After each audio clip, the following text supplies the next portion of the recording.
रायरेश्वरावर महाराजांनी हिंदवी स्वराज्याची शपथ घेतली आणि 1200 लोकांचा जमाव आपल्या सोबत गोळा केला। यावेळेला देखील 12 मावळातले अनेक देशमुख देशपांडे हे अजून देखील विजापूरच्या आदिलशाहला रिपोर्ट करायचे। पण यावेळेला वेळवंड खोऱ्यातले दादाजी नरसप्रभू देशपांडे मात्र शिवाजी महाराजांना राजा मानायचे आणि आपला जो काही वसूल आहे तो देखील महाराजांच्याकडे भरायचे।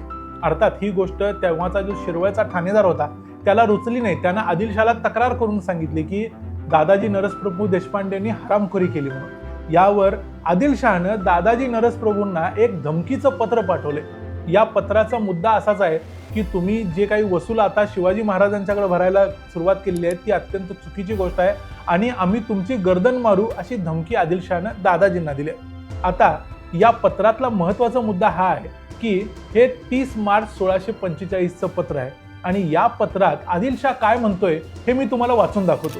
या पत्रामध्ये आदिलशाह म्हणतोय की शिवाजी राजे फर्जंद शहाजी राजे याने शहाजीसी बेमानगी करून तुझे खोऱ्यात रोहिरेश्वराचे डोंगराचे आसरान कुंडाव्याने मावळे वगैरे लोक जमाव केला।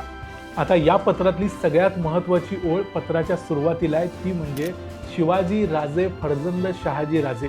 म्हणजे शिवाजी महाराजांचं वय यावेळेला म्हणजे 30 मार्च 1645ला फक्त 15 वर्ष आहे। पण 15 वर्षांच्या महाराजांचा उल्लेख देखील ज्याचं 150 वर्ष जुनं राज्य आहे तो आदिलशाह काय करतोय, शिवाजी राजे असा उल्लेख करतोय। ही होती महाराजांची पर्सनॅलिटी आणि हा होता महाराजांचा ऑरा की आदिलशाह देखील एका 15 वर्षाच्या मुलाचा उल्लेख शिवाजी राजे असा करतोय। पण यानंतर दादाजींना जी आदिलशाहनं धमकी दिलेली होती ही गोष्ट दादाजींच्या मुलानं महाराजांना येऊन सांगितली। यावेळी महाराजांनी दादाजी नरसप्रभू देशपांडेंना एक पत्र लिहिलंय। या पत्रातली एक ओळ आपण लहानापासून ऐकतच मोठे झालेले आहोत। ती ओळ म्हणजे हे हिंदवी स्वराज्य व्हावे हे श्रींच्या मनात फार आहे। म्हणजे हे हिंदवी स्वराज्य होणारच आहे, तुम्ही काळजी करू नका आणि तुम्ही कुणालाही घाबरू नका। हा विश्वास शिवाजी महाराज फक्त 15 वर्षाचे असताना दादाजी नरसप्रभू देशपांडेंना देतात। ही होती महाराजांची पर्सनॅलिटी, ही होती महाराजांच्या पर्सनॅलिटी मधली जादू। अशी पर्सनॅलिटी कॅरी करत असल्यामुळेच त्यांचा उल्लेख त्यांचा शत्रू देखील राजा असा करतो। या आणि अशा कित्येक किस्से कहाण्यांनी भरलेला एक हेरिटेज वॉक आम्ही 15 फेब्रुवारी 2026ला पन्हाळगडावर करतोय।